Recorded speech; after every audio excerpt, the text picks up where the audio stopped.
Bé, bona tarda. Gràcies per estar aquí amb nosaltres. Avui tenim aquest debat organitzat per l'Associació Catalana de Crítica d'Art i ens acompanyen Antó Taquirós, en Fernando García Dori i la Diana Padrón, que farà una mica els presentaran amb ells i farà una mica de la moderació de l'acte. Doncs gràcies.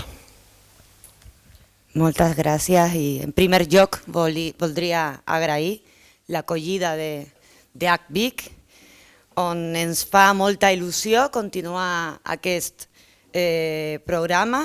Abans tot això era camp. Gràcies també a Roc Domingo, qui ens acompanya darrere la càmera, i gràcies també a la Junta de l'ACA. Per suposat, gràcies a tots i totes que esteu aquí.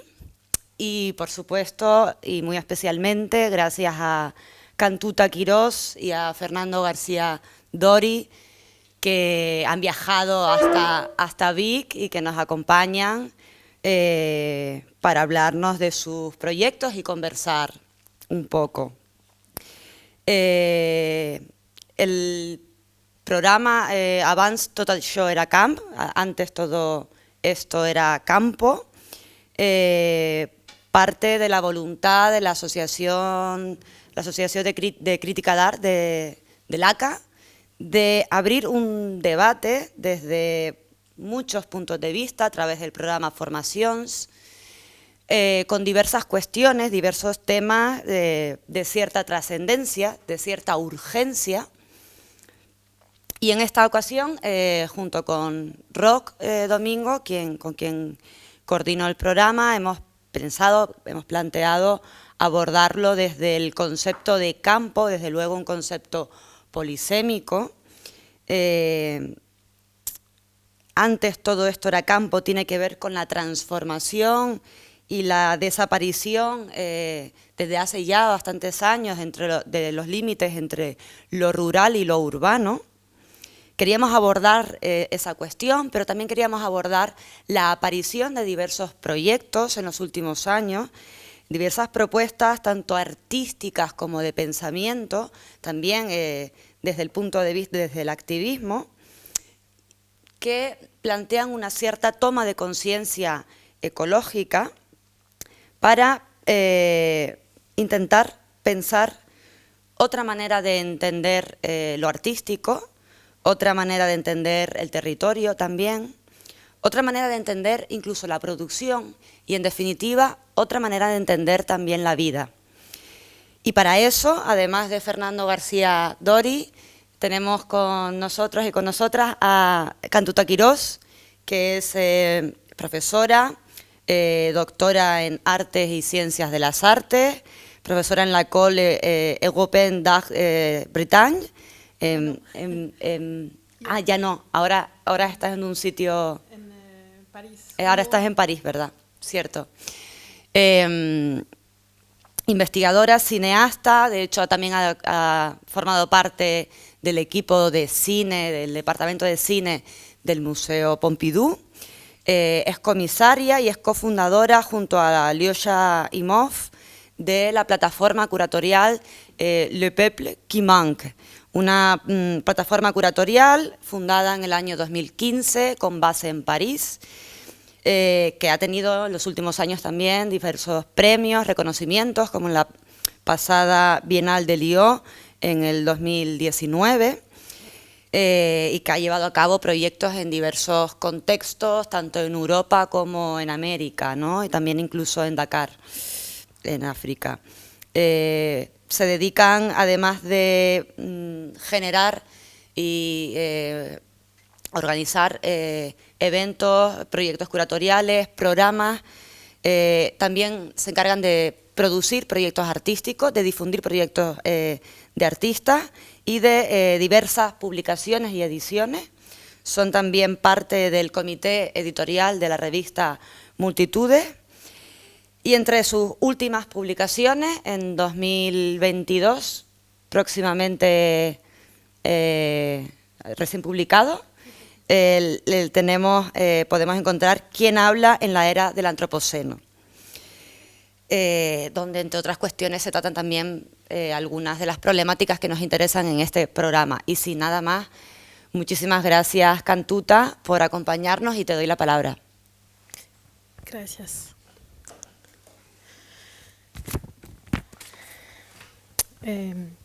Buenas tardes.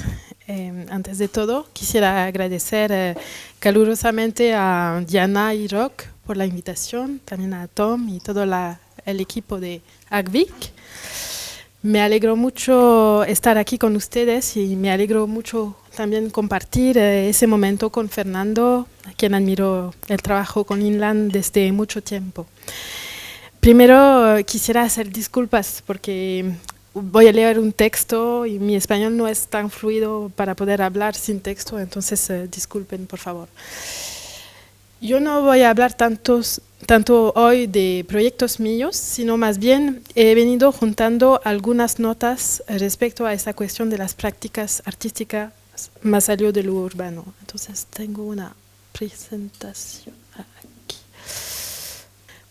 Varios años de enseñanza en una escuela de arquitectura me llevaron a cuestionar las fronteras entre ciudad y ruralidad, y una de las cosas que me interesa mucho, más allá de la dicotomía, hoy es como más allá de las dicotomías podemos pensar ciudades futuras entrelazando campo y ciudad. Voy a enfatizar hoy en las políticas del tiempo que la doble crisis de la COVID y de la crisis ecológica impulsan y cómo modulan algunas estrategias artísticas contemporáneas. Voy a circular entre distintas geografías y tiempo, no tendrán nada lineal ni cronológico, disculpa tal vez por eso. También daré muchos ejemplos procedentes del contexto francés, pero espero que resuenan con lo que ocurre también aquí. Aquí en particular lo que se llama la gran renuncia. El 11 de mayo, el último 11 de mayo, el video de los discursos de 8 estudiantes en la ceremonia de graduación de la Escuela de Agronomía AgroParisTech tuvo el efecto de una bomba. Al anunciar su decisión de desertar de los estudios, estos estudiantes arremetían contra la escuela y la agroindustria que apoya, politizando sus deserciones de esas estructuras al mismo tiempo que animaban a sus compañeros a hacer lo mismo. Más recientemente, otros estudiantes de grandes escuelas francesas como Polytechnique, Sciences Po y la Escuela de Arquitectura de Paris-Malaquais expresaron a su vez su rechazo a hacer carrera a partir de una relación no crítica con la tecnología. Ahora puedes bifurcar, concluyeron estos jóvenes ingenieros agrícolas. Empieza a formarte como panadero campesino, participa en un campo de trabajo en una SAD o en otro lugar, involúcrate en un taller de bicicletas autogestionado o únete en un fin de semana de lucha con las rebeliones de la tierra.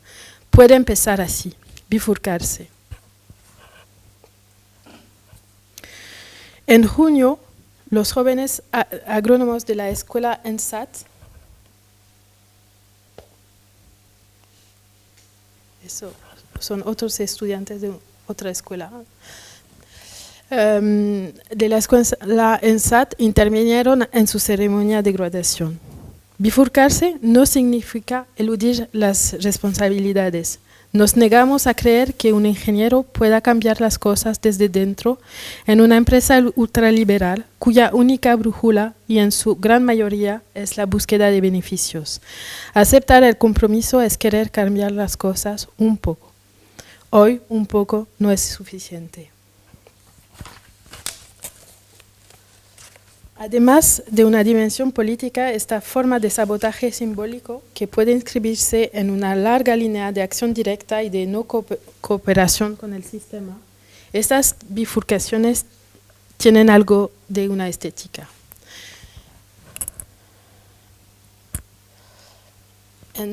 De l'esclavage au salariat, el filósofo Jean Moulier-Bouton mostró que uno de los principales motores de la historia del capitalismo es la fijación de una fuerza de trabajo constantemente fugitiva. La incesante recaptura del campesino sin tierra, del gitano nómada, del aprendiz fugitivo, del soldado desertor, del esclavo fugado, del vagabundo incorregible y de todos aquellos que se resisten a la disciplina. La deserción no es tanto una derrota como una forma de deshacerse del elemento gregario que hay en nosotros. Escribe el escritor Netem Tuambona en su ensayo La sabiduría de las enredaderas. Recordando en su otro ensayo, Fugitivo, ¿a dónde huyes?, Netem Tuambona dice eso. La noción de huida se refiere esencialmente a dos cosas. Primero, la idea de cobardía, de negarse a actuar. Segundo, la idea de una simple reacción, de un instinto animal de supervivencia ante un peligro o una violencia inminentes. En ambos casos, la huida aparece siempre como un fenómeno pasivo y secundario. Por sus referencias musicales, la noción de fuga da mejor cuenta de la dimensión creativa de las líneas de fuga. La fuga es una forma de composición musical en la que el tema o el sujeto que pasa sucesivamente por todas las voces y diversas tonalidades parece huir incesantemente. Huir no es ponerse en fuga, sino por el contrario, hacer huir lo real, operar un sinfín de variaciones para frustrar cualquier embargo. La fuga es el ardor creativo.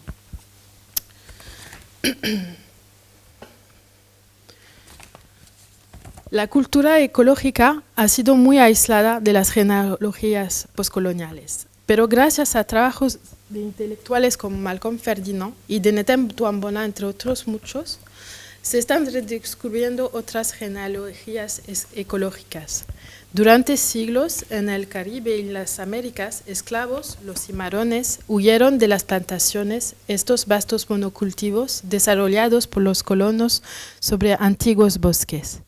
Se refugiaron en selvas inextricables y en el corazón de estos ecosistemas reconstruyeron sociedades enteras con sus canciones, ritos, cultura, su autonomía. Esta genealogía de los esclavos fugitivos como posibles antepasados lejanos de estos ecologistas secesionistas podría cuestionarse y merece, a lo menos, en todos casos, politizarse. Según el colectivo Desert Heureuse, un grupo de ingenieros en disidencia, la huida ya no es una simple deserción, sino una nueva estrategia de lucha. En toda Francia, varios grupos intentan construir puntos de encuentro para los fugitivos. En la ZAD de Notre-Dame-des-Landes, una zona autónoma que fue ganada después de decenias de lucha contra el proyecto de implantación de un aeropuerto en la cercanía de la ciudad de Nantes, en la ZAD de Notre-Dame-des-Landes se organizaron talleres sobre la deserción. Abundan las iniciativas para abrir el horizonte a los posibles desertores. La cooperativa Atelier Paysan, Taller Paisano, que fabrica herramientas agrícolas, se presenta como una salida para los futuros desertores. Necesitamos las competencias de los que han hecho el cambio, antiguos ingenieros, vendedores, financieros, pero para reorientarlas y ponerlas en valor. Hay que crear una contrasociedad con su propia cultura y sus alternativas, dice el viticultor Nicolas Mirouz. Desde la pandemia, la tentación de la ruralidad se ha acelerado desde los confines del mundo del arte. Si el factor económico es decisivo, el coste de un espacio de trabajo en las metrópolis, estos proyectos apelan sobre todo a un ideal comunitario. Con el confinamiento de marzo-mayo de 2020, el mundo se detuvo. Una gran parte de la producción se suspendió o ralentizó.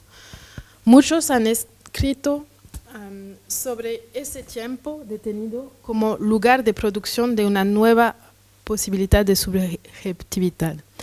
Durante el confinamiento se ha dicho a menudo que la detención del tiempo era la condición para la producción de algo nuevo, indeterminado, que el acontecimiento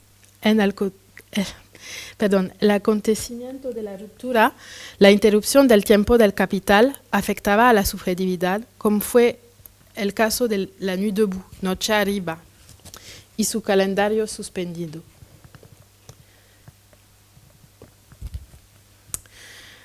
La huelga general de producción siempre detiene el tiempo, interrumpe y desborda la división social del trabajo y sus jerarquías que asigna a cada persona un lugar, una función, un sexo, una nacionalidad, una identidad, como lo formuló Mauricio Lazzarato en una película que rodamos con Alyosha Aimov, con quien hace parte también del Le Peuple qui ment, que mencionaste, en una película llamada Les Impatients, Los Impacientes.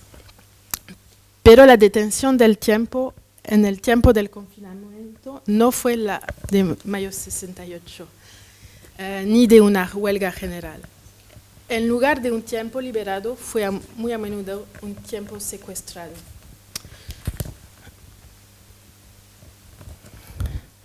Los museos cerraron. En una hermosa película de 68, el poeta y artista surrealista Alain Jouffroy, fundador de Opus International, hablaba de la abolición del arte, de interrumpir el orden político basado en la división social del trabajo y de abolir el privilegio de los escritores como productores de discurso. Era lo único que podían hacer, según Jean-Pierre Fay, otro poeta, ya que ocupar su lugar de trabajo habría significado quedarse en su silla o en su cama, mientras las huelgas de artistas se multiplicaban en Estados Unidos en particular. Recordamos también en 69 la Coalición de Trabajadores del Arte como parte de una organización que condenaba la discriminación racial del Museo de Arte Moderno y pedía una reforma de la política general de la institución y que en 70 lanzó una huelga de arte que cerró muchos museos y galerías de Manhattan y provocó una gran manifestación en las escaleras del Metropolitan, el único que permaneció abierto. Huelga de arte contra el racismo, la guerra y la represión, proclamaron los manifestantes. Este mismo año, 69, Mirlo Lademan Ukeles escribió el Manifiesto por un arte del mantenimiento, que en retrospectiva, a la luz del encierro, pareció profético en el que contraponía dos impulsos humanos. El desarrollo, escribió, tiene que ver con la creación individual pura, la nueva, el cambio, mientras que el mantenimiento significa mantener puro el polvo de la creación individual, preservar lo nuevo, sostener el cambio.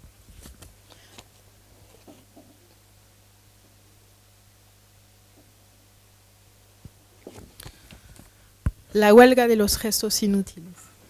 Mucho más antes, a los principios del siglo XX, Les Naturiens, un grupo de anarquistas parisinos, quienes podríamos ver también como precursores de la ecología, que publicaba una revista del mismo nombre, Le Naturien, abogaba por la vuelta a un estado natural. En sus microsociedades, los Naturiens rechazaban al trabajo asalariado y cuestionaron las relaciones de género, experimentando con el amor libre y sobre todo queriendo una huelga contra los gestos inútiles y vivir su vida lo más intensamente posible.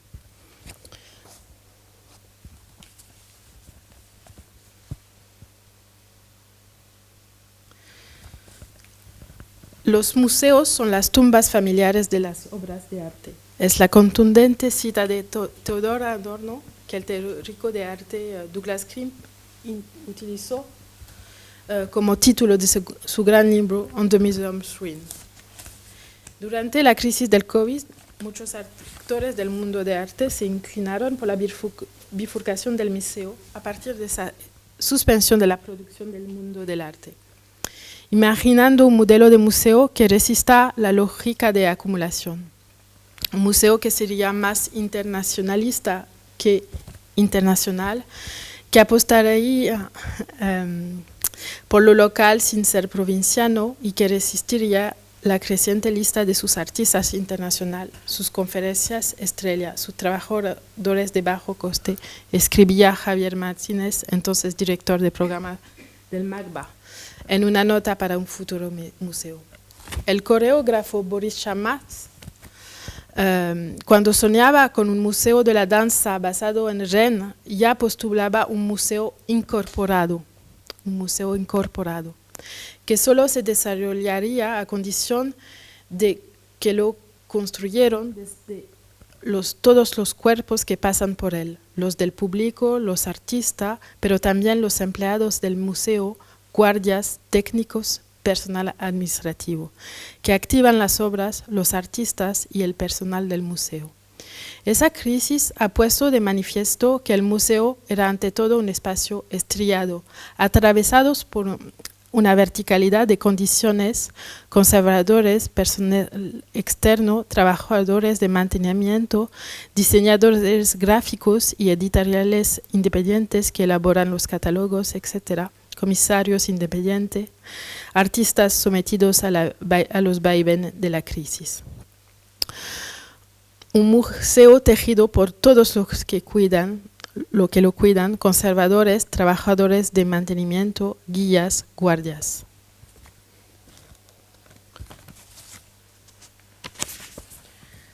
En un bello texto de 2017, For Slow Institutions, la comisaria Natasha Petresin reclamaba instituciones y exposiciones lentas, como una invitación a los comisarios que operan en una realidad geopolítica entrelazada a ralentizar sus formas de trabajo, para imaginar nuevas ecologías del cuidado, mientras que el comisario independiente polaco, Kuba Schroeder, abogó recientemente porque el dinero ahorrado en transporte internacional, hoteles y viajes durante la crisis de COVID se reinvierta en ecosistemas artísticos locales y en conexiones interlocales.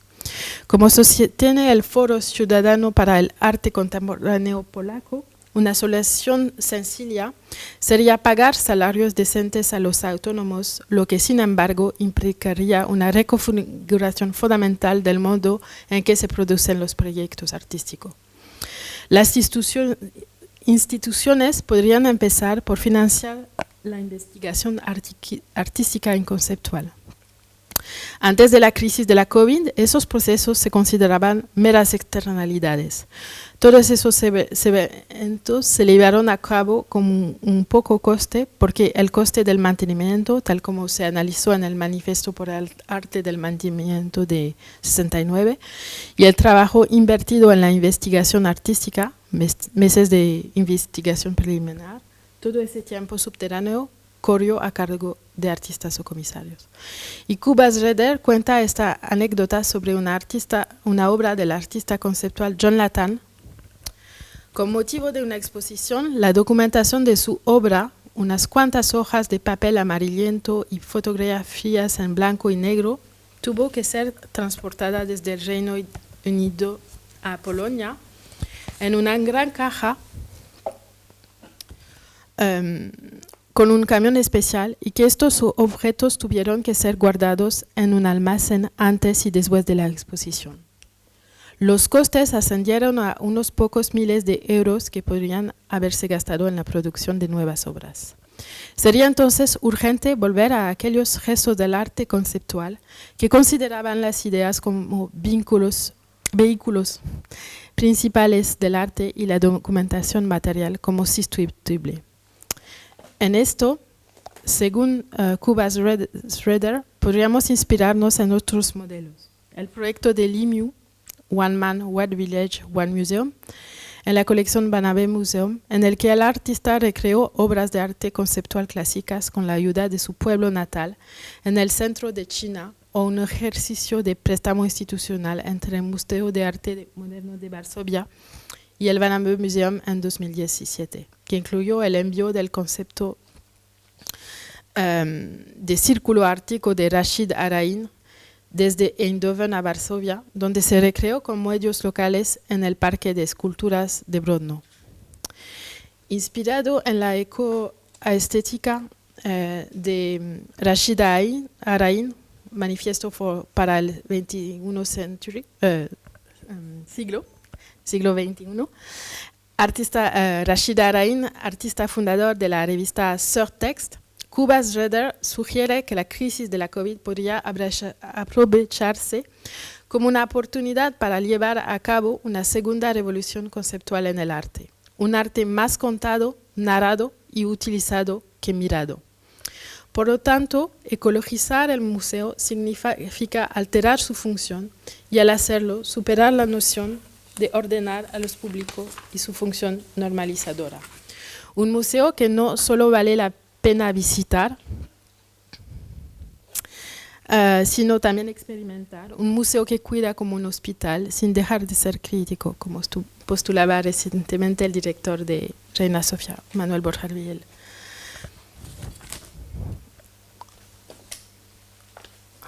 Si el debate sobre las condiciones de la renta del trabajo artístico se ha intensificado desde la crisis de la COVID, algunos slides a propósito de ese colectivo Art en Grève, Arte en Huelga, que es muy activo en París, para reclamar una renta para los artistas. O también ese libro de Aurélien Catin, que se llama Nuestra Condición, un ensayo sobre el salario del trabajo artístico. El otro gran efecto de ese periodo confinado ha sido la bifurcación de muchas prácticas hacia la ruralidad. Después de haber dirigido un grupo de talleres en La Courneuve, en los suburbios de París, Graviantin trabaja ahora en un pequeño pueblo al pie de las montañas de Vercors para crear un lugar llamado La Fabrique de Ludit, formado por casas, talleres y residencias para artistas y artesanos, jardín experimental, restaurante dentro de una cooperativa, con también el apoyo del Magasin de Grenoble y la Escuela de Arte de Valence Grenoble, pero también con los habitantes y las asociaciones locales.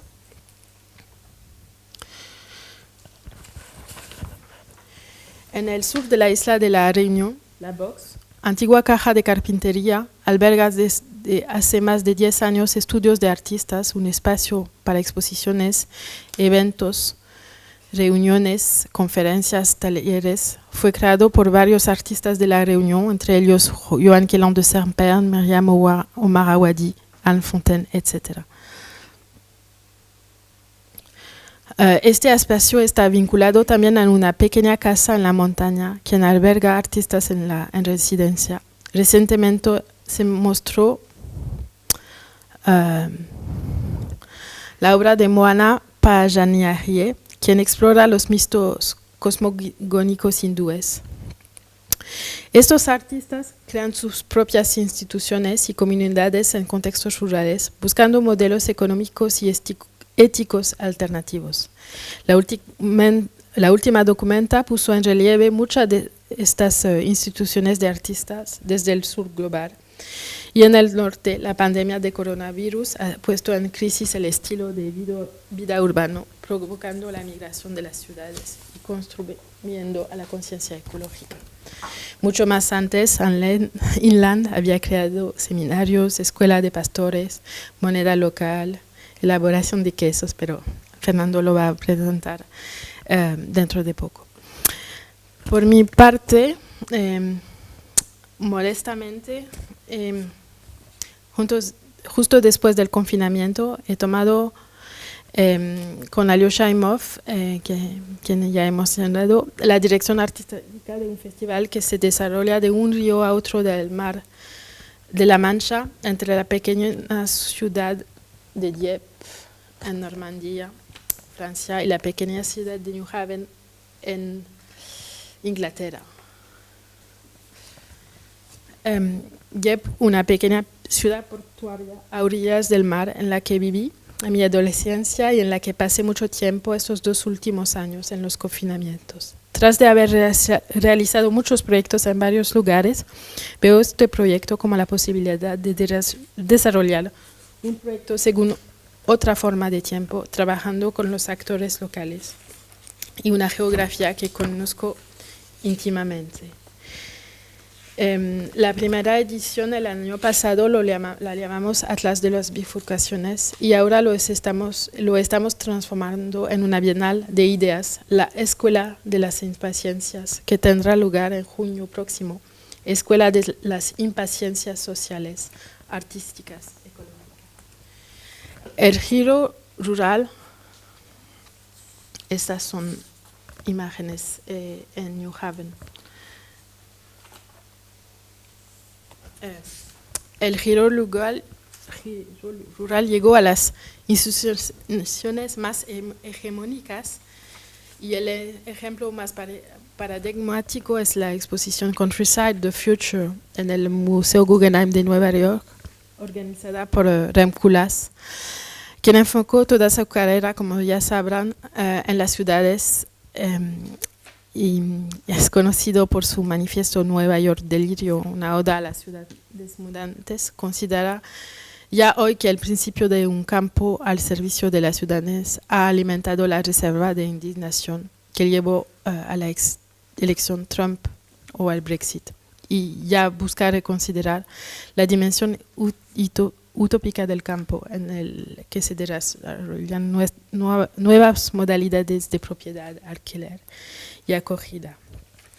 Sin remontarnos, son algunos slides de esa exposición muy conocida por Rem Koolhaas. Sin remontarnos a las experiencias de las vanguardias de Monteverita o la Granja de las Artes de Grisedale, recordamos también la importante experiencia de Body Weather Farm, creada en 1985 por el bailarín japonés debuto Min Tanaka. Nacido en 1945, Min Tanaka creció en los suburbios de Tokio, donde estudió danza moderna. A principios de la década de 1970, comenzó una carrera como bailarín independiente, desarrollando sus propios conceptos de movimiento, a menudo con desnudos en entornos urbanos y paisanos. En 1985, Min Tanaka fundó The Body Weather Farm, un colectivo de bailarines y artistas que cultivan y crían juntas el ganado, buscando los orígenes de la danza en la vida agrícola. La danza de Tanaka se basa en su asimilación al espacio. En la granja, el entrenamiento es muy físico y riguroso. Todos los trabajadores agrícolas son también bailarines y viceversa. La danza debe ser creada por cada individuo utilizando de los movimientos del trabajo agrícola. Body Weather, la meteorología del cuerpo, es un entrenamiento de movimiento que explora las intersecciones entre cuerpo y entorno. Los cuerpos no se conciben como entidades separadas, están en constante cambio en relación al igual que el clima.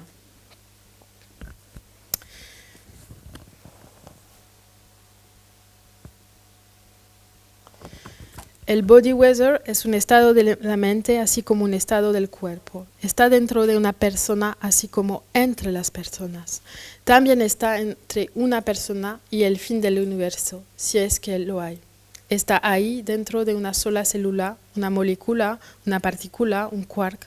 No tiene forma y no se detiene. Como el clima, el fenómeno natural el que vivimos nos afecta en todo momento, es indivisible porque, como el agua o el aire, sus elementos y el conjunto son idénticos. The body weather existe en todas partes, en una cama de hospital, en una tumba, en un desierto bajo la luna, en la antigüedad, en una discoteca, en una prisión. Se puede encontrar o se manifiesta en todas partes. Quisiera terminar centrándome en las prácticas de las granjas cinematográficas y el cine multiperspectivista que emana de ellas. Los intentos de representar puntos de vista no humanos se han multiplicado en los últimos años, como lugar de una perspectiva no antropocéntrica y posthumana. ¿Cómo inventar una gramática para un ecocine que pueda restaurar la temporalidad de la naturaleza y la intensa relación con lo no humano, con los no humanos? Un ecocine que reformule la cuestión de la mirada, del punto de vista, de la perspectiva, desde perspectivas no humanas, puntos de vista del suelo, del agua, de la tierra, de los bosques, lo que podría llamarse un cine multiperspectivista. Y que trabaja, por ejemplo, con las plantas como película, por ejemplo, dejando que la cámara se vea afectada por las fuerzas naturales. Un animismo cinematográfico, una descolonización del ver. Unas prácticas que forjan una alianza entre las plantas y la emulsión fotoquímica. Una ecología del cine que también usa modos alternativos de producción, proyección y distribución de películas, formas de hacer comunidad de manera diferente. Me gustaría entonces terminar retomando dos tipos de experiencias, las de las granjas cinematográficas pioneras, la de Philip Hoffman y de Robert Schaller, y la de un cine animista multiperspectivista. Un cine multiperspectivista que ha buscado librarse de la visión monocular y de la axialidad de la mirada. Las perspectivas subhumanas desde el suelo se han desplegado desde el siglo XIX como formas de pluralizar los puntos de vista sobre un objeto y las teorías antropológicas contemporáneas sobre el perspectivismo han vuelto a la palestra en los últimos años, a partir del trabajo, sobre todo de Viveros de Castro, sobre el perspectivismo amazónico y su multinaturalismo, en el que cada punto de vista, cada perspectiva, se construye a través de la particularidad física de cada agente, teniendo como telón de fondo una conciencia compartida o común. En ese sentido, la investigadora Raquel Scheffer analizó el panorama circular como un intento de traducción cosmológica en el nuevo cine latinoamericano, que abriría la perspectiva hacia un cine multiperspectivista. ¿Quién vigila a quién? ¿Quién habla por quién? ¿Quién se come a quién? La virtud del panorama circular habría sido hacer desaparecer la separación entre observador y observado, disolver estas categorías, mientras que el caso del cineasta boliviano Jorge Sanguínez, uno de los líderes del nuevo cine latinoamericano, fundador del grupo Ucamau en 1966, el panorama circular tomaría la forma de la teoría del plano secuencia integral, que teorizó en ese libro Teoría y Práctica de un Cine junto al Pueblo, publicado en 1969. Sanguínez había teorizado las bases de un cine revolucionario de autodeterminación cultural, tal y como lo formuló en la época de la tricontinental, esa constelación geopolítica y cultural que unía a los cines del sur.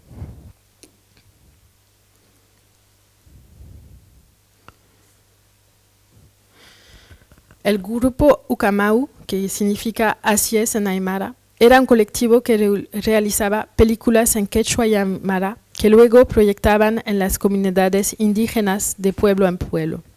Su última película, realizada en el seno del grupo Ucamau, se titula La Nación Clandestina, data de 89. Un relato lírico dedicado a la desintegración social que sufren los indios quechuas y aymara que se instalan en la ciudad. La Nación Clandestina es también la culminación de esa teoría sobre el plan secuencia integral y esa gramática que trató de forjar Sanguínez. Una película elegíaca que desarrolla esa teoría del plano secuencia integral, un dispositivo narrativo basado en una concepción cíclica del tiempo inspirada en las cosmogonías andinas. El videoartista chileno Juan Doné, al filmar su vida entre los pueblos indígenas de América Latina y en particular los Yanomami de Amazonia, elaboró a su vez, mediante efectos de feedback del video, una gramática que multiplicaba las perspectivas en contra de la autoridad etnográfica. Su serie Video Transaméricas, un dispositivo de colaboración, se produjo con motivo de la travesía de Juan Doné por América Latina, en una furgoneta y con equipos de video, formando diferentes comunidades indígenas que contribuyeron como actores y cineastas. Los Yanomami, ante el video, interpretaban desde su propio punto de vista la diferencia ontológica intemporal entre imagen fotográfica y cinematográfica.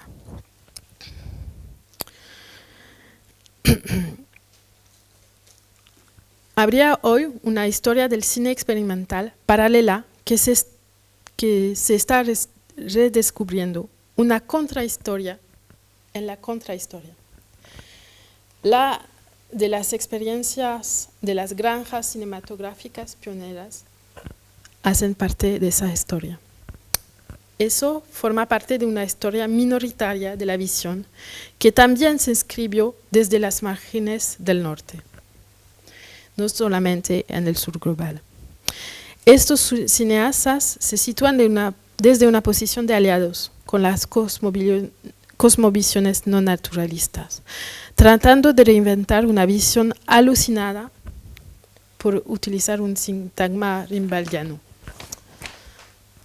Podríamos reinscribir este proyecto en esta historia vegetal y animista del cine, en el cual las propias plantas se convierten en los materiales sobre los que la acción crea una composición visual. La planta deviene superficie de impresión, soporte para la realización de las imágenes, también como producto revelador. La planta también es producto revelador. En un proceso como el antiyotipo, la emulsión es enteramente de natura vegetal. Aplicar flores a la película, enterrarla, implicar al cuerpo de rodaje en una relación simbiótica con el entorno.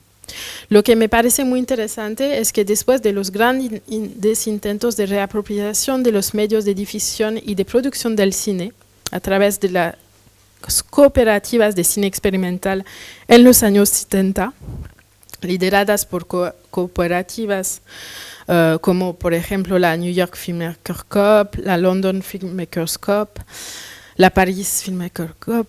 No conozco muy bien esta historia en Cataluña, pero seguro que habrá también cosas muy interesantes. También se podría reescribir otra historia, la de un ideal comunitario, a través de esos retiros ecocinemáticos y granjas de cine. Una de las primeras granjas cinematográficas fue la de Philip Hoffman, que fundó junto a Marianne McMahon en el verano de 1994 en Mount Forest, Ontario. Cada verano, un pequeño grupo de cineastas interesados, algunos novatos, otros mucho más experimentados, viajaban a Mount Forest para participar en una semana intensiva de rodaje. Procesamiento manual, tinte, visionado y edición. Gran parte de ese proceso tenía lugar en un viejo granero.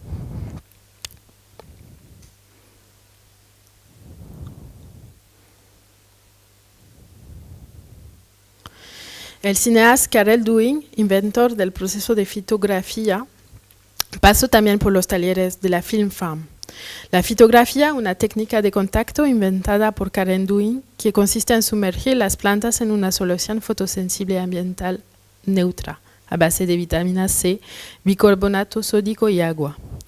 Hubo otros experimentos de granjas cinematográficas como la Adel Farm Film o la Analog Farm establecidas en Inglaterra. La expedición cinematográfica de Robert Schaller, cineasta pero también un experimentado alpinista, ofrecía también una estancia en las montañas rocosas que introduce el cine de emisiones cero, haciendo la química que nos quede dejando, en palabras de John Muir, solo huellas. Técnicas de desarrollo de emisiones cero basadas en ecoprocesamiento con vino, frutas y verduras.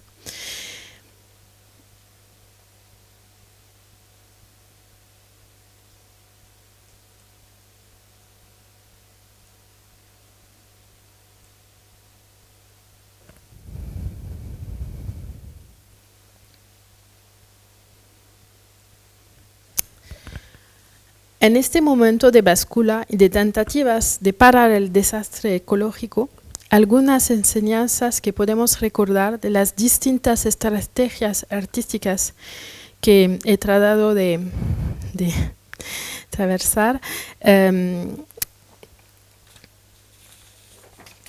podríamos poner en relieve estas enseñanzas. ¿Cómo se puede salir de la necropolítica museal? ¿Cómo se podría interrumpir y hacer bifurcar las instituciones del arte? ¿Cómo se puede inventar nuevas cronopolíticas de los proyectos artísticos, rompiendo con las políticas neoliberales del tiempo, incluso en el mundo del arte, por la interrupción, la huelga, la secesión, pero también decelerando, inventando proyectos de largo plazo, tiempos deslinearizados, cíclico o incluso meteorológico, como lo propone Tanaka Min. Excavar historias minoritarias de la visión, incluso en los márgenes del norte. Historias que restituyen agentividad a lo no humano, cine multiperspectivas desde el sur global, pero también cine de alianzas colectivistas y alucinados que deshacen ontologías naturalistas y modernas en el norte. Bueno, muchas gracias por su atención.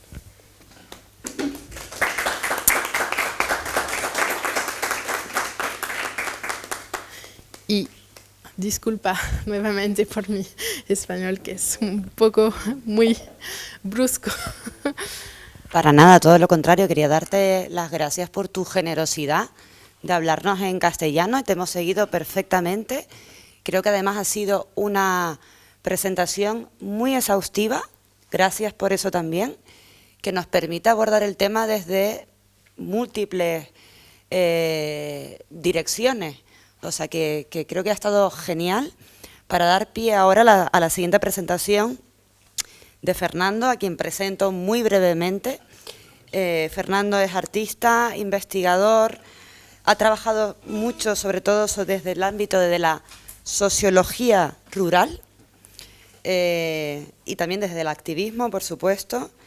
Podríamos llamar incluso la agroecología, es su ámbito también.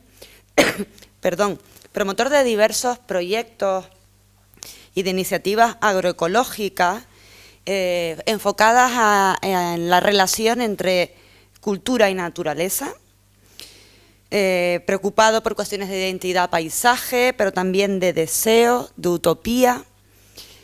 Le interesa mucho indagar sobre la armonía compleja de las formas biológicas, y en esto podríamos,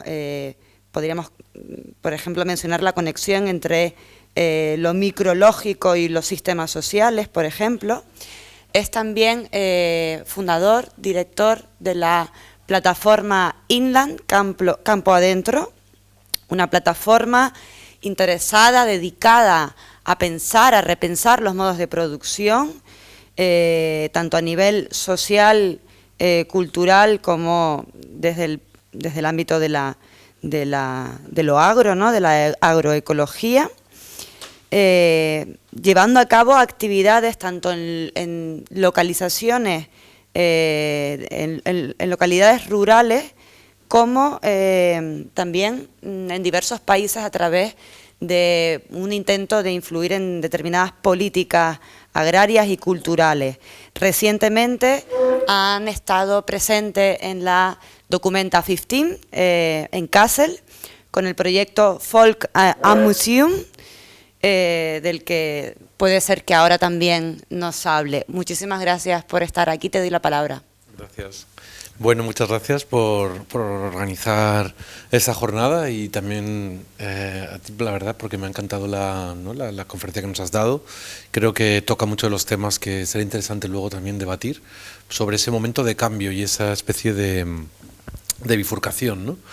La idea también de la deserción, yo creo que es algo que quizás pues me lleva al momento de estudiar Bellas Artes y pensar que en los momentos de acercarnos a un posible colapso ecosocial, ¿no? Pues que no tenía mucho sentido la idea del artista tradicional haciendo obra en su estudio o una obra estética de contemplar, ¿no? Y pensar más bien en la creación de procesos, ¿no? De sistemas y de hacer esa especie de ensayo de posible forma de escultura expandida, ¿no? Que fuera un vehículo para la transición hacia otras formas de entender también la producción de arte, la circulación del arte y no querría decir consumo, porque creo que también ya eso es parte de la lógica de la sociedad del espectáculo sobre el arte, pero más bien de cómo nos nutre, ¿no? la experiencia creativa y el arte.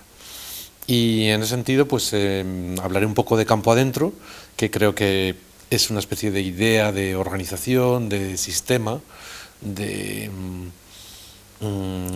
modelo a escala, que luego podría replicarse y ampliarse, ¿no? Además, me hace mucha ilusión hablar de Campo Adentro aquí, en ACVIC, porque ACVIC fue socio inicial desde el origen, cuando empezamos el proyecto, y de hecho ahora comentaré pues cuando empezamos a trabajar con la idea de una estructura que pudiera ampliar el debate, la noción que había sobre todo en ese momento, en 2009, en el Estado español, alrededor de trabajar fuera de los centros. Yo veía que había como dos líneas de fuga, ¿no? Por un lado, la idea de arte y naturaleza, y había espacios de arte ya asentados, como podía ser Farrera o Calgras, tal, y por otro lado, iniciativas muy interesantes de activación social, de dinamización, de una forma de entender una hibridación, ¿no? Entre el arte y sí, una política de lo cotidiano, de la ciudadanía inmediata, vinculada a educación, y eso representaba mucho identidad, ¿no? Entonces, creo que un poco la idea de Campo Adentro implicaba el pasar de hablar del campo como el medio natural, ¿no? Esa idea de naturaleza, y hablar más bien del lugar donde ocurren cosas, encuentros, fricciones, historias y genealogías, ¿no? Pues de disposición, como hablabas, también de visión de futuro, ¿no? Teniendo en cuenta que nuestro país pues estaba pero en una situación muy crítica demográficamente, de servicios, en las relaciones entre campo y ciudad. Y bueno, empezamos hablando de esta cuestión en 22 pueblos por todo el estado, y también pues un poco vinculando esta producción agrocultural, la economía política, movimiento social y empoderamiento campesino, un poco esas líneas, ¿no? Y entonces esto nos ha ido llevando pues a que el proyecto vaya creciendo. Voy a intentar contarlo un poco, y quizás sea interesante saltar al momento actual en el que pasamos a trabajar en estos 22 lugares con la idea un poco de residencias, a ver cómo podíamos asentar una práctica más duradera, que no fuera tanto la idea de que uno va un par de meses y más o menos tiene un conocimiento o no del lugar como artista y luego ya pues se va, ¿no? Entonces, aunque siempre que trabajamos en ese formato, en este primer periodo de residencias, articulamos un sistema de apoyo con un agente local, que en este caso pues Maite estaría seguramente acompañando mucho, y si no también Calgras o quien fuese, pues el que fuera decidido en el seno de la plataforma rural, es un movimiento campesino aquí a escala estatal. Y bueno, ahora hemos ido evolucionando un poco a trabajar en 3 centros principales que llamamos comunidades de práctica: la aldea en Picos de Europa, que estamos recuperando, 2 espacios en Madrid, el Centro de Acercamiento a lo Rural y la Casa de Campo, un espacio en Mallorca, y luego que lo que pasa en estos lugares se proyecta a nivel internacional en generar un movimiento de pastores y nómadas, que no voy a hablar tampoco mucho de ello, pero bueno, eso viene de un proyecto de 2007 y ha ido ampliándose, y luego también hacia el medio del arte convencional, podemos decir. Pero bueno, también estos 3 espacios representan un poco zonas de montaña, el ecosistema atlántico, zona mediterránea muy afectada por el turismo y lo que sería la gran ciudad. Y bueno, hemos ido trabajando pues, también en las ideas principales de repensar la infraestructura, el hábitat, la producción, la formación, con la Academia Campo Adentro, que ha sido un poco el proyecto del año pasado, y luego ideas alrededor de la economía, es decir, que el arte ya no es solamente lo que hacemos, sino lo que hacemos que pase y cómo se nutre lo que hacemos. De ahí que el centrarse en hablar de economía es importante. Y dentro de la economía y la red, en este dibujito, así ponía dos referencias, la red de Confederation of Villages o Confederación de Aldeas a nivel europeo en la que dinamizamos, y la red Lumbung, que Lumbung es el término en Indonesia para un granero comunitario que se ha generado desde Documenta. Entonces es interesante, luego lo veremos, pero como por ejemplo en la red Lumbung se ha trabajado con una galería propia, gestionada por la propia red de artistas.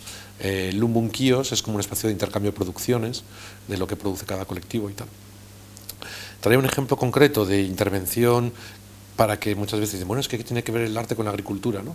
Entonces, para que se entendiese un poco, sí, quizás también como lo estamos intentando de una manera experimental aplicar, esta es una visión un poco general de esta aldea que os comento, que estamos recuperando, una aldea abandonada, y en ella había pues una colmena que se mantenía como casi como una especie de aliento, ¿no?, en suspenso de este lugar.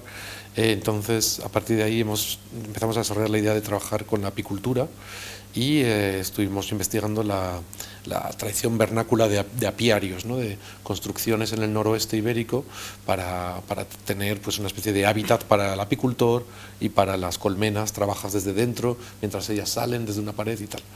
Entonces también dentro de las tradiciones un poco curativas, eslavas, de estar respirando los propóleos y los vapores que emiten las colmenas, ¿no? De ahí pues diseñamos un modelo de apiario que vamos construyendo en la aldea. Entonces, a la vez que hacemos, es una oportunidad de aprendizaje, en este caso con la Universidad Konstfack de Arte y Diseño de Estocolmo, pues vamos diseñando ese espacio.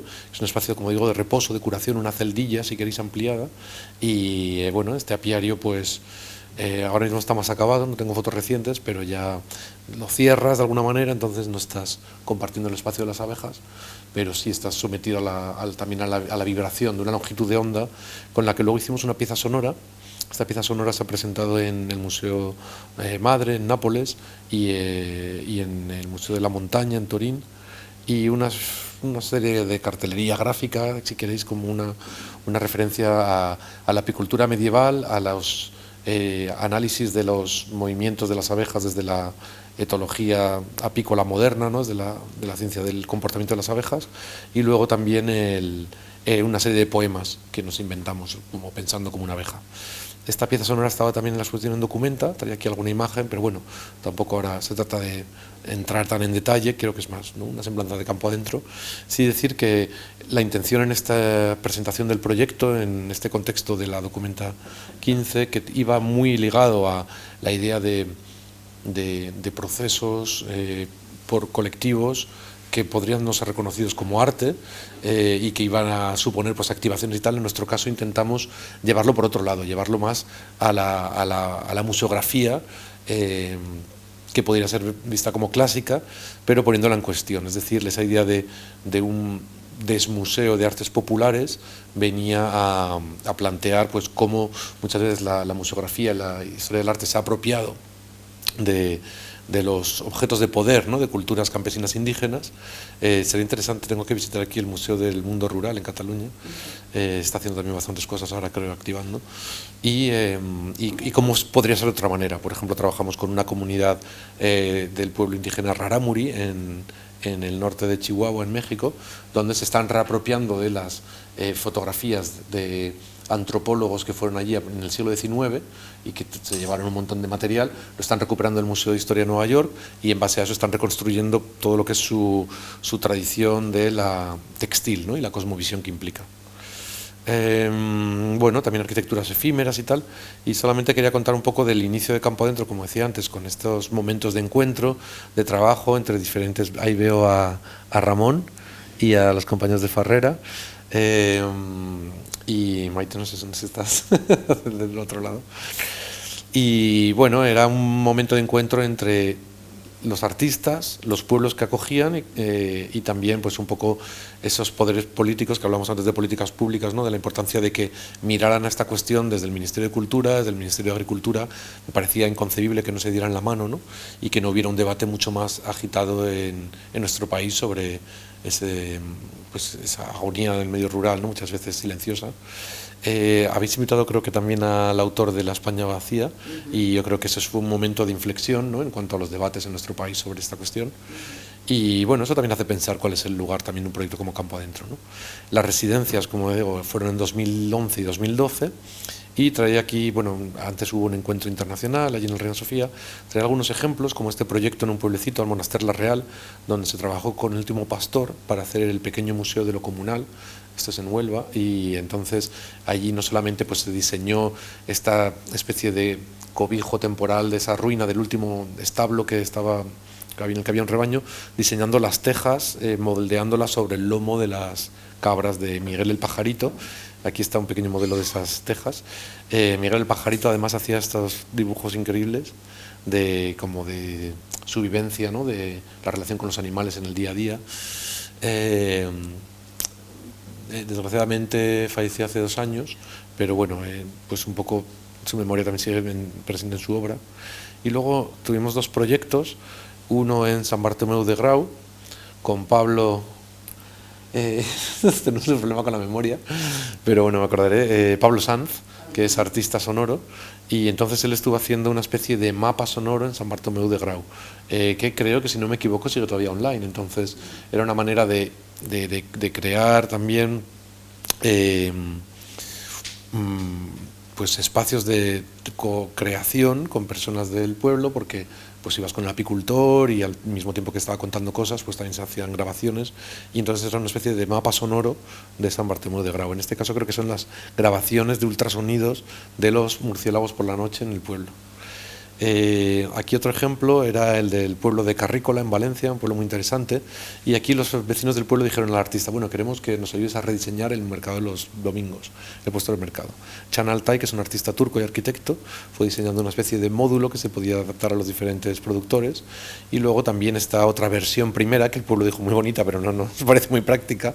Entonces también está interesante, ¿no? Porque el artista viene con una visión muchas veces estetizada o de autoría, como arquitecto también, y luego funciona muy bien en la foto, pero en el día a día de tener que entrar, salir en tu parada, ¿no? Al vuelo, pues no. Entonces, sin embargo, esta se mostró en Matadero durante Arco y hubo un debate con el presidente de la Asociación de Agricultores de Carrícola, el artista Can Altay y directores de museo de Holanda, de Nueva York y de Estambul.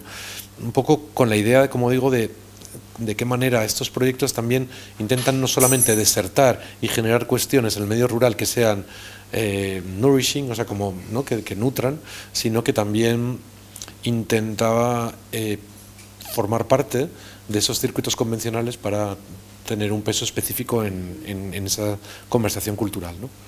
Traía aquí alguna imagen de la Escuela de Pastores, un proyecto anterior de 2004, cómo sigue evolucionando, pues formando unas 100 personas cada año se presentan. De la Escuela de Pastores de Picos de Europa pudimos formar para que se replicara en la Escuela del Pallars, en el Pirineo, y hay otras ahora ya 5 escuelas de pastores en el país. Y luego pues con ese rebaño que tenemos unas 100 ovejas carranzanas y 20 cabras alpinas con las que elaboramos queso. Es decir, para nosotros lo rural no es un tema del que hablar, ¿no? Tiene que ser una práctica. Y creo que también a veces es arriesgado cuando se convierten, ¿no? en el medio del arte. Las cuestiones son como especies de cuadritos, ¿no? O sea, de temas que tocar, ¿no? Por ejemplo. Sí, eso es. Sí. Y en este caso el rebaño, pues para nosotros es una forma de desaprendizaje con otra especie animal no humana, porque cuando estás con las ovejas, pues eso te implica otro ritmo, otra manera de ver las cosas, otra manera de entender los cuidados, y las llevamos también a la ciudad de Madrid. Conseguimos pues un poco abrir brecha en la tecnosfera de la ciudad como espacio inerte y empezar a hablar de la reproducción también de la vida y de la cuestión de, más allá de la agricultura urbana, la ganadería urbana, ¿no? Como nuestras ciudades también antes contenían eso. Entonces en la casa de campo, que son los antiguos cotos de caza de los Austrias, y son 5.000 hectáreas, es un parque enorme, pues allí conseguimos llevar las ovejas a pastar y construir un aula rebaño-bosque, la llamamos, donde se intenta como cerrar el ciclo entre la producción completa, ¿no?, dentro de la ciudad. En nuestro espacio en la ciudad pues tenemos los yogures, el dulce de leche, otras cosas, pero también tiene una función pues de acercar la realidad del pastoreo a la ciudadanía, ¿no? Con diferentes formas pedagógicas que hemos estado ensayando para personas también con diversidad cognitiva, personas de diferentes grupos de edad y tal. Y era interesante, por ejemplo, aquí veis, bueno, no solamente pues cogiendo semillas y trabajando con la arcilla, esto es antes de que llegue el rebaño, y ponemos a los niños a trabajar con esa especie de cosas, ovejas de cartón, que es un simulador de rebaño. Entonces es un juego casi a escala 1:1, tienes que tirar unos dados y si te sale lluvia y te sale sol, tienes una carta de pasto. Con 3 cartas de pasto haces una carta de pienso, y entonces el objetivo es conseguir 5 ovejas, ¿no? Pero si sale 3 veces sol, de repente pierdes una carta de pasto. Entonces todos los niños y niñas están empezando, digamos, a angustiarse, y al final tenías conversación con ellos como con cualquier ramader en el campo, en plan de no, es que este año fatal y luego nos ha atacado el lobo y tal, pero otro lado de lobo también. De esa manera, cuando se acerca el rebaño, dejan de verlo ya como una especie de mascota, que es el problema un poco en nuestra sociedad contemporánea, ¿no?, que es la desvinculación con el animal nos lleva, pues por un lado, a la ganadería industrial intensiva y al animal como máquina, y por otro lado a la dignificación del animal como mascota, ¿no? Entonces es entender ese término medio de la agroecología y la cultura campesina, vamos. Y bueno, tenemos también una unidad móvil de pastoreo urbano que funciona como remolque, radio portátil y elaboraciones queseras. Y traía aquí una imagen del centro de acercamiento a lo rural, un espacio en la ciudad donde ahora creo pues es un poco un vínculo, ¿no?, para que la gente que está en la ciudad también tenga la posibilidad de acercarse a estos proyectos. Y 2 líneas de trabajo fundamentales que seguimos ahora. Antes hablaba del posgrado de Arte, Agricultura y Medio Rural, es la Academia Campo Adentro, con 25 personas, y seguiremos trabajando el año que viene. En la aldea, por ejemplo, donde estamos pues ya haciendo un trabajo sobre, yo qué sé, cómo el Parque Nacional crea una nueva forma de gestión y de control sobre el territorio, con una idea de política pública conservacionista, ajena a lo mejor al manejo tradicional, ¿no?, de los ganaderos. Entonces, cómo desde el arte se puede articular o no esta especie de brecha, o también la cuestión de las concentraciones parcelarias, que no sé cómo está en Cataluña, pero sé que en otras zonas, por ejemplo en la cornisa cantábrica, que hay mucho minifundio, es un sistema de que las pequeñas propiedades se hagan más grandes, ¿no? Entonces eso implica muchas veces intervenciones en el territorio muy agresivas y nocivas, porque ya haces caminos de 4 metros de caja para maquinaria que en realidad, o sea, el futuro del campo no va a estar en la industrialización. Y si estamos diciendo que muchas zonas rurales ahora apuestan por el turismo, el turista urbano no va a visitar grandes pistas más o menos hormigonadas, sino justamente el paisaje de mosaico, la diversidad y tal. Y bueno, me parece interesante que estuvieras hablando del cine.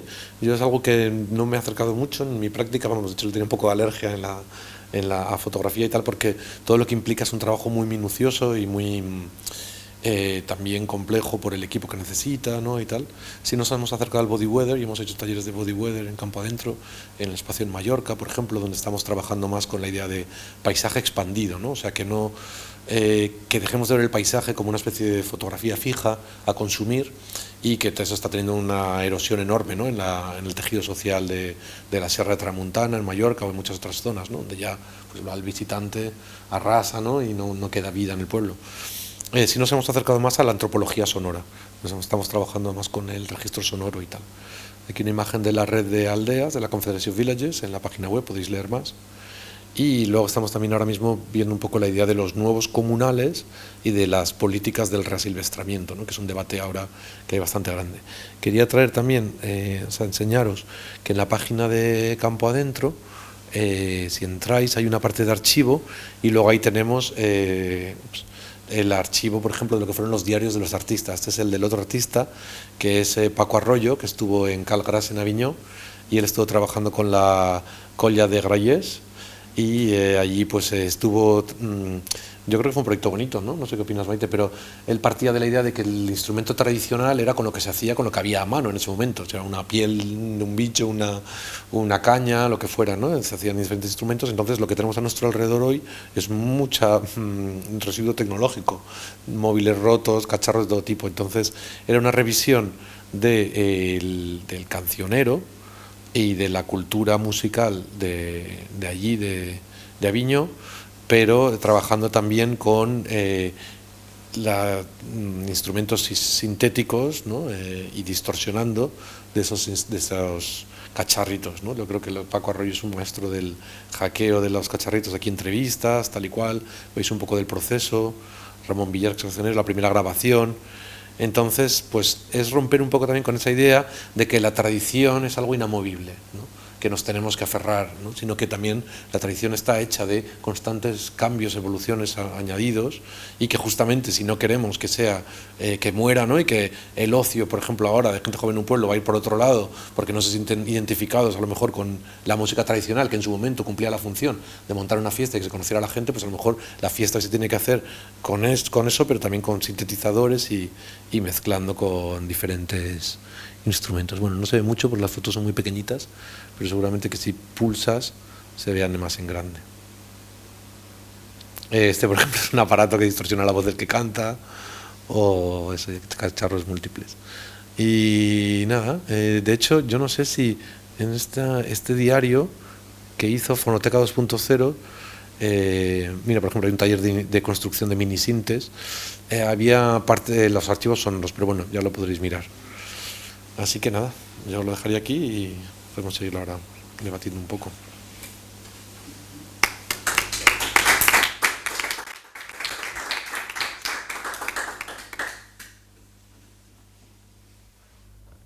Muchísimas gracias, Fernando, por esta visión desmitificada, ¿no?, de lo rural, y además desde un punto de vista tan autorizado como el de Inland, ¿no?, que sin duda es un proyecto fundamental a tener en cuenta a la hora de hablar sobre estas cuestiones.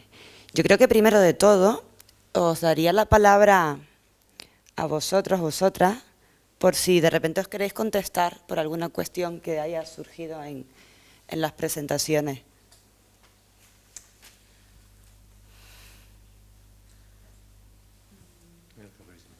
Si no tengo yo tengo mi lista también, ¿eh? O sea que, como queráis, si queréis empiezo yo a lanzar. Quizás solamente puntualizar una cosa. Me ha parecido muy interesante la referencia que has traído de los alumnos de ENSAT y de agronomía, que es muchas veces agronomía convencional, porque yo creo que es un reto que tenemos ahora en nuestra sociedad, que es que hay que repensar de cero todas las profesiones, ¿no? La del ingeniero agrónomo, la del ingeniero civil, la del artista, todas las profesiones, ¿no?, tienen que revisarse a la luz de lo que va a ser necesario de cambio. Sí es verdad que hablas del momento de la pandemia como una oportunidad de cambio. Me gustaría oír que desarrollaras algo más esa idea del segundo giro conceptual, la idea del arte como narración. Es interesante porque, bueno, quizás lo oral ha estado muy presente también en el medio rural, ¿no?, como forma de contar cosas, de trasladar imaginarios cuando había medios limitados. Pero es verdad que seguimos siempre apostando luego también por cosas muy complejas, como es las grandes instalaciones, lo cinematográfico, tal, ¿no? Son esfuerzos de producción muy grandes y sí, yo creo que, bueno, sería interesante, ¿no?, ver esa dimensión de la narrativa, pero, por ejemplo, aquí pues en ACVIC tenéis una sala de exposiciones, ¿no? Si no salimos de las artes plásticas, ¿con qué nos quedamos, ¿no? ¿Cómo hacemos para transmitir todo lo que ha sido pues el aporte en renovación formal de las vanguardias? Y luego la otra cuestión que quería comentar contigo era sobre la pandemia como posibilidad de reconexión con lo rural. Es decir, que si bien hemos visto, y en esto trabajamos también con los sindicatos agrarios, no ha habido un mayor número de altas de autónomos agrarios, no ha habido una vuelta al campo desde la agricultura. Sí ha habido quizás una especie de huida de la ciudad, pero con la idea de acercarte al campo como espacio de escape casi, ¿no?, de evasión, lugar donde las rentas son más baratas, donde se puede tener una mayor calidad de vida, pero esta especie de oleada de profesionales urbanos, ¿no?, que se van porque pueden hacer teletrabajo a recuperar una masía o tal y cual, puede conllevar fricciones en lo rural. De hecho, me gustó cómo el campo se plantó en plena pandemia y no sé cómo se vive aquí en Cataluña, pero en Asturias y en Francia muchos de los pueblos decían no, aquí que los de Barcelona no nos vengan o que los de París no nos vengan, porque o sea, no puede ser que estemos ya todos los veranos arrasados, como para encima en tiempos de pandemia, que haya un gran vector de posible contagio. El campo ha sido pues el lugar de extracción, ¿no?, de recursos, de población, ¿no? Lo cuenta muy bien John Berger en la trilogía, con toda la despoblación de la Saboya para ir a los centros de pueblos industriales y tal.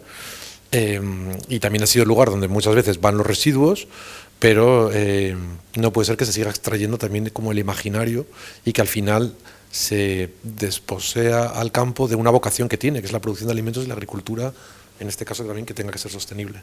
Entonces sí, solamente que un poco de duda sobre esta idea de que, porque tuvimos un encuentro en Galicia, se llama Transruralismo, y había ahí unos contratistas, no, pues yo cuando la pandemia tal, pues al final me he comprado una cabaña y no sé qué, y eso dices, vale, ¿cómo afecta eso? Temas de gentrificación rural, que es algo que también tenemos que tratar, ¿no?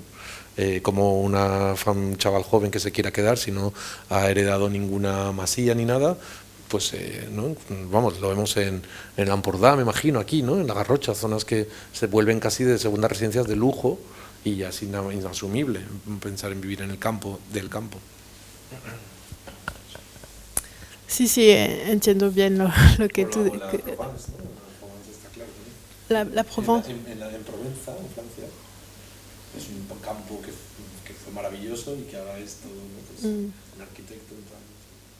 Sí, bueno, lo que me interesa sobre todo es con ese fenómeno de la huida. Hablo de los jóvenes sobre todo. Me interesa como fenómeno generacional también.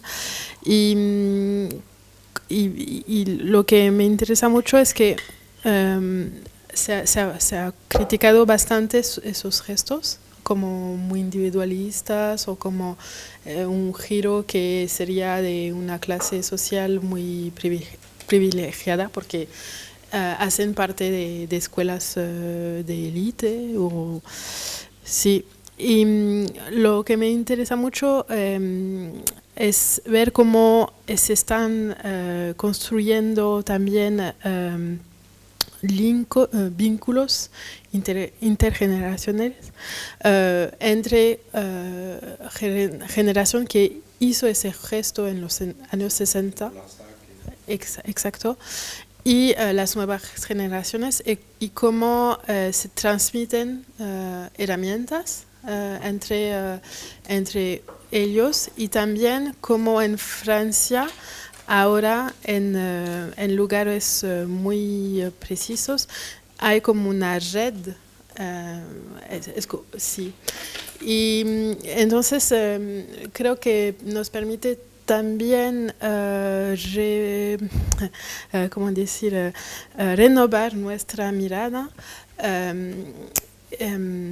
poniendo en relieve que no solamente son gestos de una trayectoria personal, sino que están politizando también su discurso, que se están formando en estos lugares y que están construyendo como campos de apoyo a otros.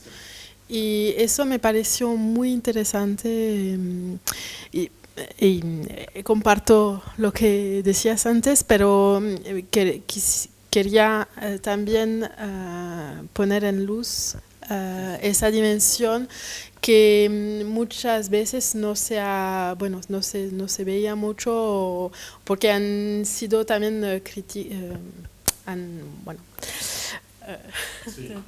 sí, digamos, creo que hay cierto debate también, ¿no?, que también nos interesa aquí en este programa poner sobre la mesa, sobre cómo, dónde encontrar ese antagonismo, ¿no?, frente a una cultura hegemónica que también también le hace un hueco, le da un lugar a una cierta moral ecológica, ¿no? A la moral ecológica del capital, que también existe, ¿no?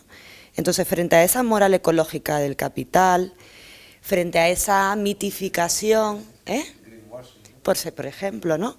Frente a esa mitificación alentada también por la pandemia, esa ensoñación, idealización de ese entorno rural, a menudo desprendido de una visión que tenga que ver, por ejemplo, con la cuestión del trabajo, ¿no? El trabajo en entornos rurales, donde, según vosotros, donde podemos encontrar pues pues ese antagonismo, ¿no? frente a lo hegemónico, frente a las culturas hegemónicas, una cultura que vaya más allá de la cultura hegemónica urbana, ¿no? Porque además considerando además que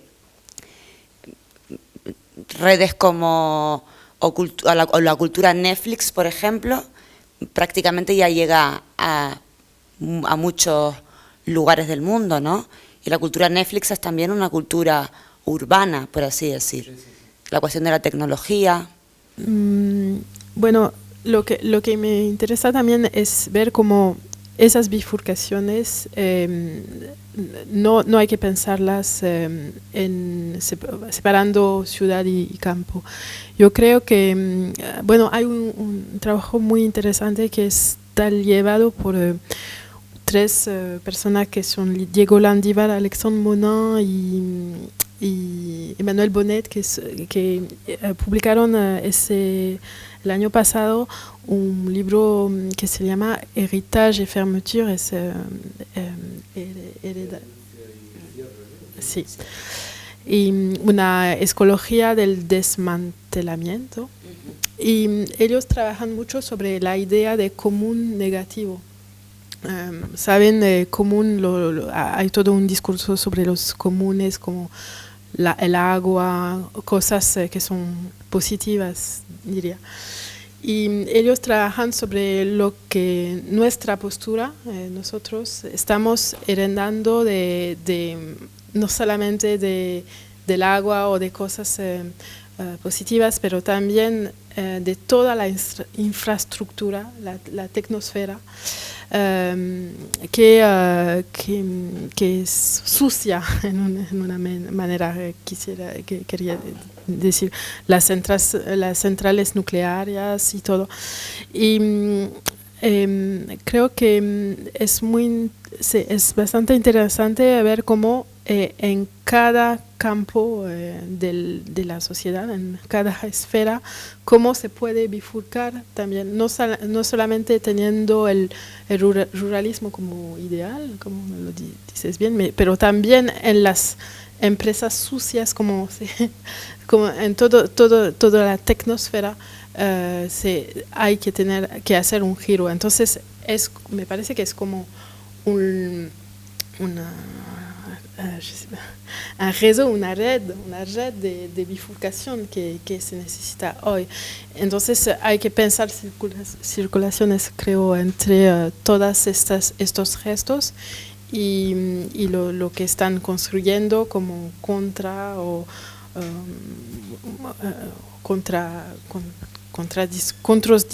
discursos, contra políticas, contra estrategias. Gracias. Tenemos un público muy numeroso hoy y estoy segura que debe haber alguien que quiera hacer alguna pregunta.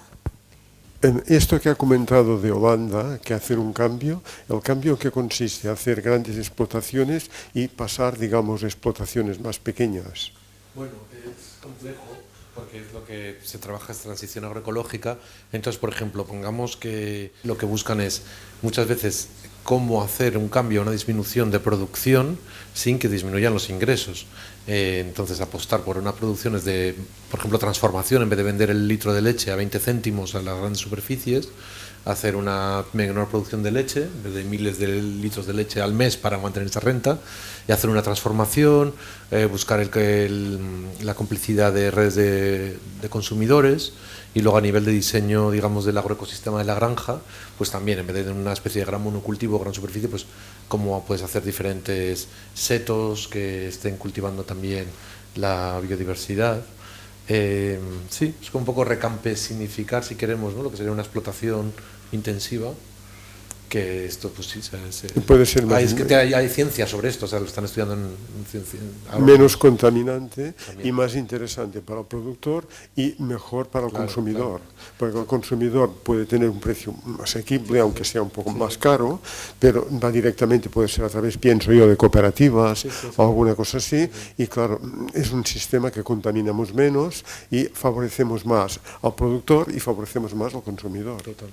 Sí, sí, pienso que el futuro está de cara aquí, es interesante. Sí, sí. No aquí que hay a veces muchos tipos de granjas y tal que contaminan mucho y al final el beneficio, a lo mejor pienso yo, son 2 o 3. Sí. Y va mucho negativo, ¿no? Sí, y mucho fuera. En cambio aquí, si procuramos, digamos, la pequeña pajasía de los agricultores, los pequeños agricultores, apoyarlos y que hagan más con cosas de consumo que tengan un valor añadido más grande, porque claro, aquí te encuentras que a lo mejor nosotros aquí hacemos un tipo de cultivo que tiene un valor añadido más pequeño y en cambio vamos a Holanda a buscar, digamos, las endivias, ¿no? Y cosas que se podrían consumir aquí. Tenemos un desplazamiento energético y después aquí podríamos beneficiar más la agricultura cercana, que pienso que esta idea puede ser un cambio muy interesante. Puede ser para todos y para el sistema que todo ahora está contaminado, no puede tener ninguna fuente, pues sería como antes, podrías beber a las fuentes, todo el mundo funcionaría diferente, pero no con el sistema de antes, aprovechando la tecnología que tenemos ahora, ¿no? No, digamos que hay una lógica y una especie de ventaja evidente, pero el problema es que tienen que hacer muchas condiciones. Es complicado, ¿no? Y largo. Claro. Sí. O sea, ¿cómo decir? Si el litro de leche lo podemos comprar a menos de €1 muchas veces, bueno, no sé cómo, seguramente ya no se pueda porque ha subido todo, pero cuando lo compras a €1 al productor le pagan 20 céntimos. No se está incluyendo en ese producto ninguna de las externalidades ecológicas, que es el hecho de que es un envase de usar y tirar. El granel no está premiado, o sea, se premia los envases de usar y tirar, que es algo como que creo que en 20 años pues parecerá absurdo, ¿no? Que hubiera tantas cosas que son residuos constantes. Y no sé, y entonces la economía, en general, el sistema económico no está reconociendo, en este caso, por ejemplo, es un producto de un rebaño que se está moviendo por ahí, que no está produciendo concentración de purines, que está previniendo incendios, tal y cual, pues esa carne tendría que estar de alguna manera, ¿no? Como más accesible y menor coste que una que se importa criada con hormonas en Argentina en un barco congelador que atraviesa el Atlántico. Sí, sí, mucha más contaminación y después muchas hormonas, más enfermedades y todo es mucho más complicado. Al final, sí. Vale, gracias. También es cierto que ya son varios los proyectos, propuestas de volver a pensar una reurbanización en el sentido de que a través de esa reurbanización y concentración en menos lugares en el planeta pueden contribuir a una cierta ecología también, a una menor intervención de tantas zonas en el planeta que han sido justamente transformadas, ¿no? No sé qué pensáis al respecto de estas propuestas, de estos proyectos de concentración urbana en pocos lugares del mundo. A ver, esto sí, yo no le he estudiado lo suficiente desde el punto de vista del urbanismo, en la teoría urbanística, ¿no? Pero se habla del modelo Benidorm como un modelo sostenible en cierto modo, ¿no? Es verdad que la ciudad, o sea, en las condiciones actuales de vida, por ejemplo, la movilidad en la ciudad puede ser mucho más eficiente y menos contaminante que la movilidad rural, porque al fin y al cabo en el campo para cualquier cosa tienes que ir a trabajar del pueblo no sé dónde, tal y cual, hay mucha más densidad de movilidad que está hecha por vehículos privados y tal. La cuestión es que también estamos en un momento de la historia en el que estamos llegando a los 8.000 millones de habitantes. Esto es algo que no podemos utilizar los mismos criterios a lo mejor de hábitat en el territorio de épocas preindustriales, ¿no? Para estas densidades de población. Lo que también creo es que no solamente que la ciudad mayor, más concentrada, pudiera tener una menor huella, impacto que una ciudad dispersa con mucha gente viviendo por todo el territorio, sino que la ciudad tiene que repensarse a nivel esencial, ¿no? En cuanto a sus ciclos de producción y residuos, y eso tampoco está pasando. O sea, todas las superficies que hay, por ejemplo, que podrían estar produciendo alimentos o energía en las azoteas de las ciudades, pues conocemos dos ejemplos del huertito de un hotel chic y lo mismo en cuanto a movilidad y a una ruralización de la ciudad, más que una urbanización del campo, desde luego. Pero interesante. No sé si tienes alguna idea. Sí, bueno, me parece que es el futuro de las ciudades, borrar esa frontera y que el bosque, que los campos estén dentro de la ciudad también. Y por eso me parece que cuando hablo de retomar la tecnosfera o de hacer bifurcar la tecnosfera también, la ciudad es una tecnosfera y entonces me parece que los artistas hay esa huida, pero también habrá una bifurcación mayor y ya hay, porque arquitectas ya están trabajando en ese sentido y muchos artistas también, ¿no? Entonces, y sobre todo hay reapropiaciones por los habitantes mismos que están impulsando proyectos de barrios autogestionados y ya agrícolas, y que están empujando más allá que las políticas urbanas decididas por las autoridades. Gracias. Preguntas, ¿verdad? Sí. Bueno, a mí me venían como bastantes cosas diferentes cuando he visto las dos presentaciones, pero sí que veía como algo de que me venía a la cabeza como la desconexión que tenemos ahora con la materia, o que eran proyectos que replanteaban la relación que tenemos con la materia en general, ¿no? Bueno, o sea, como... Y me venía a la cabeza que sí que la pandemia yo creo que hizo como... Bueno, el proceso de como cuando la gente iba al súper y no encontraba la comida, ¿no? Bueno, que era como... Y luego a mí esto me ha conectado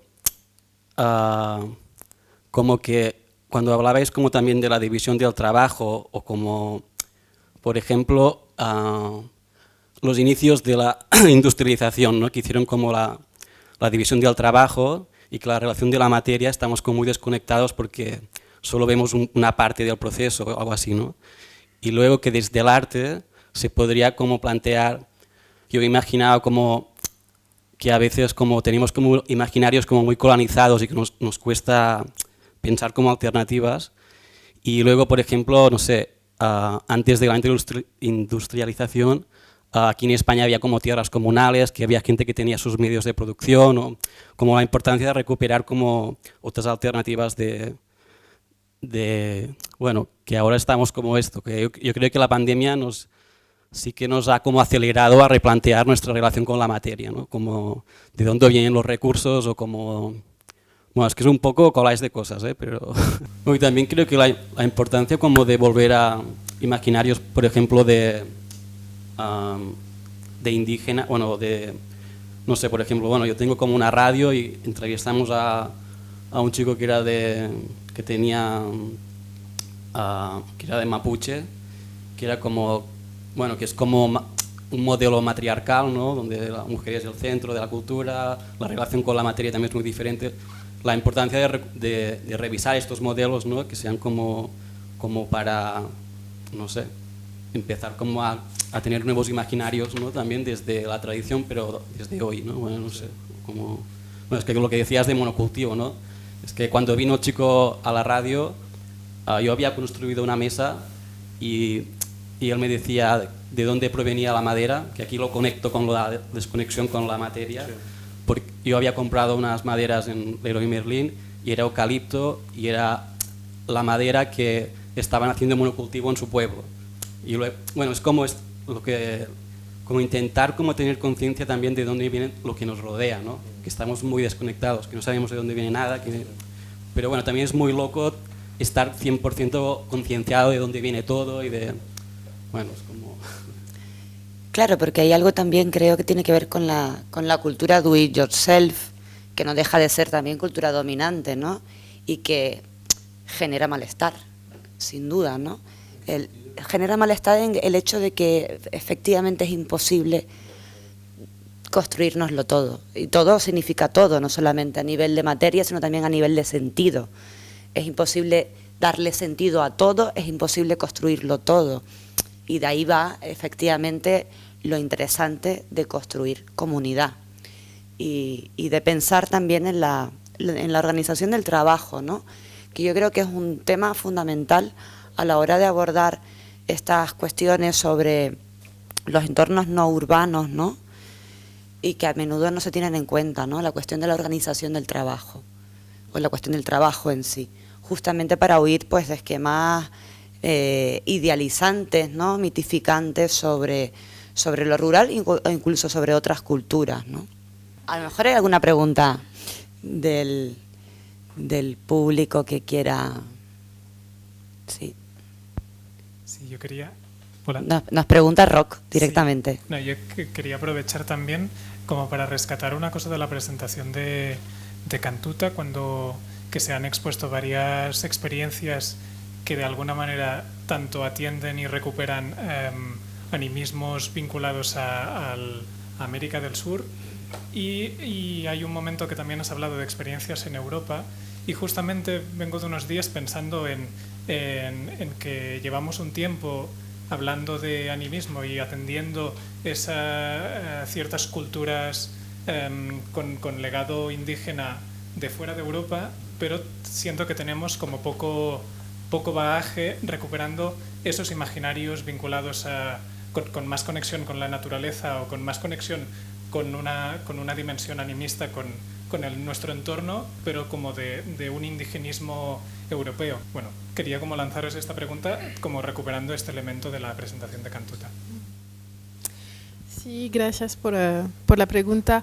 Sí, me interesa mucho esa idea que habría unas historias minoritarias que se han hundido en el momento de la modernidad, cuando la modernidad hizo rupturas entre los cuentos, los mitos y la ciencia racional, el relato racional y científico.